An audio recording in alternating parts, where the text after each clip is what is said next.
Welcome back to part 2 of chapter number 2 Olympic value education. आज हम बात करेंगे पैरालंपिक्स और डेफलिम्पिक्स के बाद स्पेशल ओलंपिक भारत के बारे में।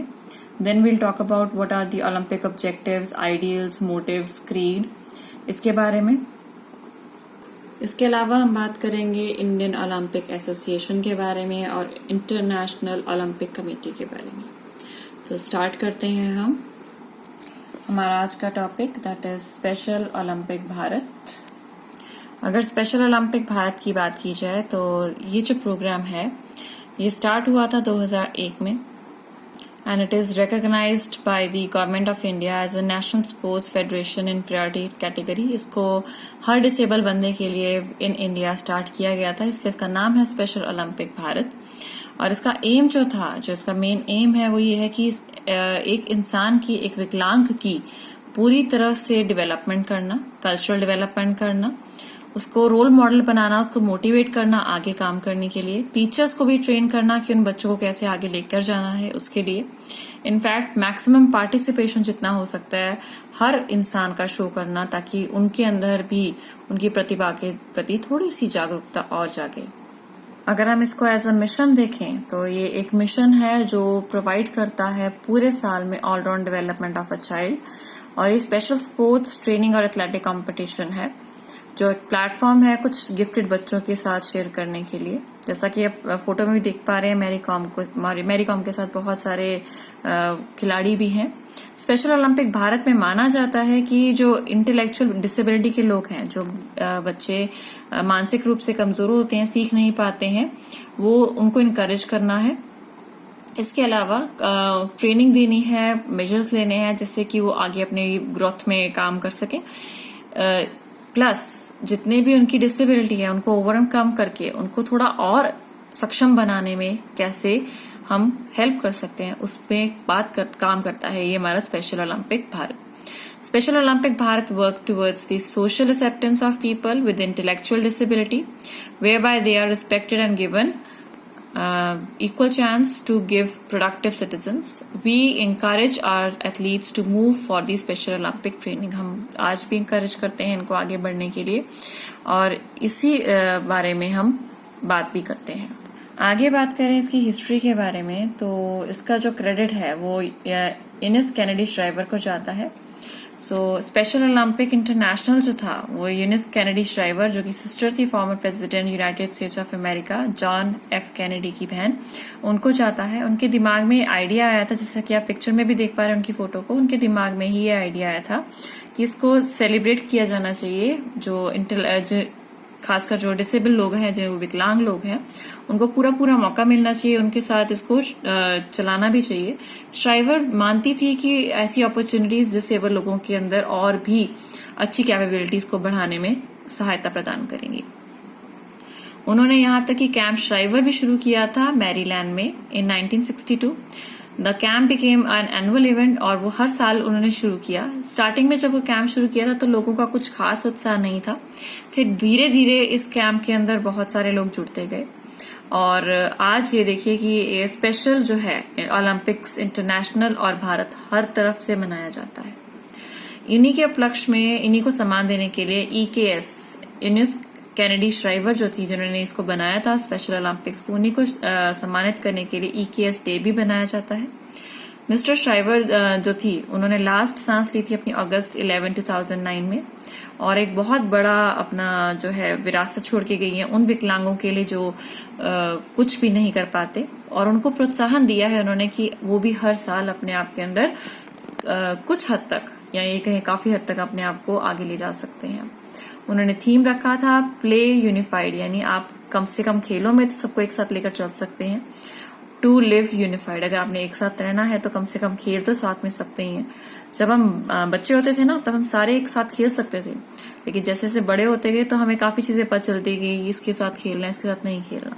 सो वो भेदभाव को दूर किया था श्राइवर ने और उनके नाम पे ही बनाया जाता है ये EKS day. Next we'll talk about what are Olympic objectives, symbols, ideals और उनके values क्या है। और अगर ओलंपिक मोटो की बात की जाए तो हमारा ओलंपिक मोटो 3 लेटर वर्ड है, that is citius, altius and fortius, जिसका मीनिंग है faster, higher and stronger. Citius means faster, altius means higher and fortius means stronger. और इसको कॉइन किया गया था, इसको बनाया गया था इन 1895।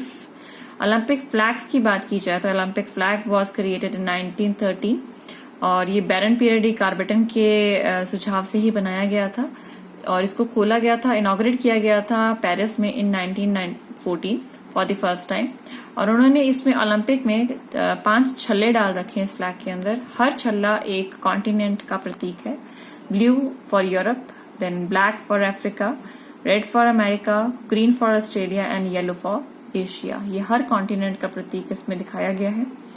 नेक्स्ट बात करते हैं ओलंपिक फ्लेम के बारे में। ओलंपिक फ्लेम एक सिंबल ऑफ नॉलेज है, हैप्पीनेस है और लाइफ है और ये प्रज्वलित होती है जहां इस खेल को शुरू किया जाता है और जब ये प्रज्वलित होती है इसको लगातार आगे बढ़ाया जाता है। हर टॉर्च, इसको ओलंपिक टॉर्च को या ओलंपिक फ्लेम को एंड तक इसको हम जलाकर रखते हैं और जैसे ही ओलंपिक्स खत्म होते हैं हम इसको बुझा देते हैं।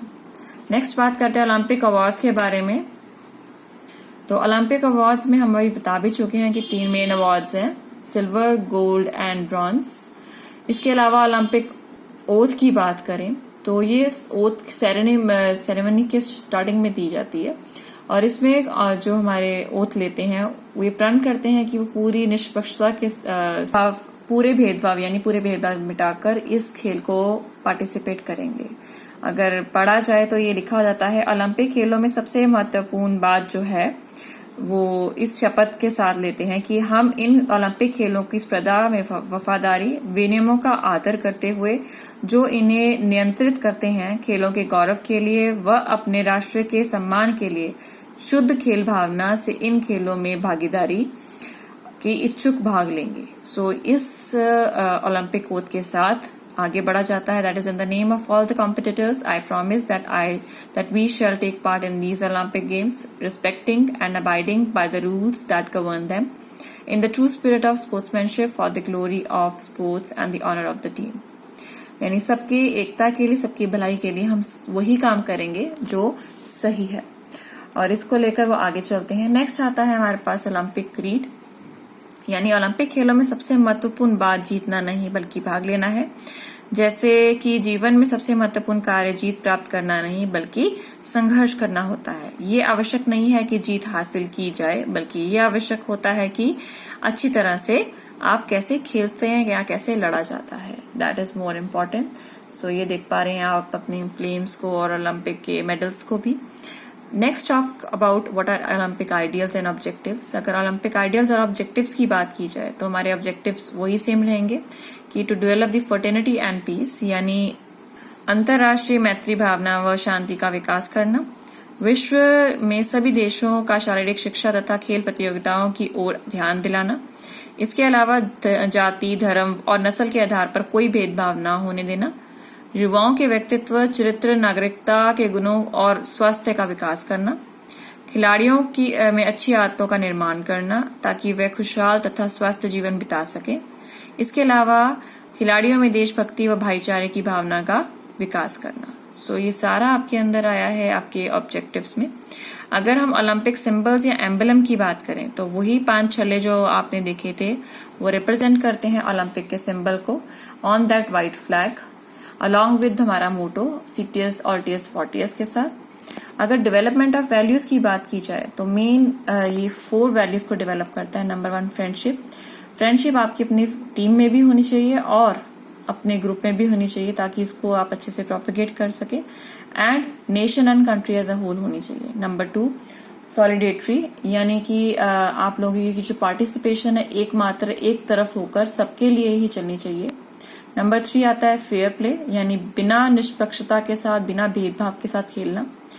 देन फ्री ऑफ डिस्क्रिमिनेशन, कोई भी गलत कार्य से, कोई भी गलत मीन्स से आप नहीं खेलेंगे, सारा कुछ आप सही तरीके से खेलेंगे। नेक्स्ट बात करते हैं हम इंटरनेशनल ओलंपिक कमेटी के बारे में। अगर इंटरनेशनल ओलंपिक कमेटी की बात की जाए तो इसके जो रिप्रेजेंटेटिव मेंबर्स हैं वो है प्रेसिडेंट, वाइस प्रेसिडेंट और एग्जीक्यूटिव बोर्ड। और इसको चलाने का मेन मोटिव जो था, जो मेन ऑब्जेक्टिव था, वो सेम यही था कि इसके अंदर, इस कमेटी के अंदर जो मेन ओलंपिक्स का डिसीजन है ऑर्गेनाइजिंग का, वो आईओसी ले, इंडियन ओलंपिक ऑर्गेनाइजेशन कमेटी ले सके। इसके अलावा ये कमेटी इंकरेज करती है, सपोर्ट करती है एथिकली स्पोर्ट्स को और एजुकेशन को प्रोपिगेट करने में। ये इंश्योर करती है कि सेलिब्रेशन होनी चाहिए ओलंपिक गेम्स की रेगुलरली। इसके अलावा कमेटी स्ट्रेंथन करेगी यूनिटी को, प्रोटेक्ट करेगी इंडिपेंडेंस को और ओलंपिक मूवमेंट को। The committee also acts against any form of discrimination, कोई भी भेदभाव के अगेंस्ट भी खड़ी होगी। इसके अलावा जो कमेटी है that fights the legal against the doping cases as well. और इसी के मद्देनजर रखते हुए फिर इंडियन ओलंपिक एसोसिएशन फॉर्म की गई and on the same basis इसको हमने आगे चलाया है। और इसकी गाइडलाइन सेम रही है कि हर हाल में जो एकता है उसको आगे बढ़ाया जाए, डोपिंग को कम किया जाए और राष्ट्रीय भावना के साथ खेलों को खेला जाए और जितना हो सकता है फेयर मीन्स यूज किए जाए। With this I and part 2 of chapter number 2। हम खत्म करते हैं चैप्टर नंबर 2 को और इसके साथ अटैच PDF और वर्कशीट्स आपको मिल जाएंगी। Please go through them. Thank you students.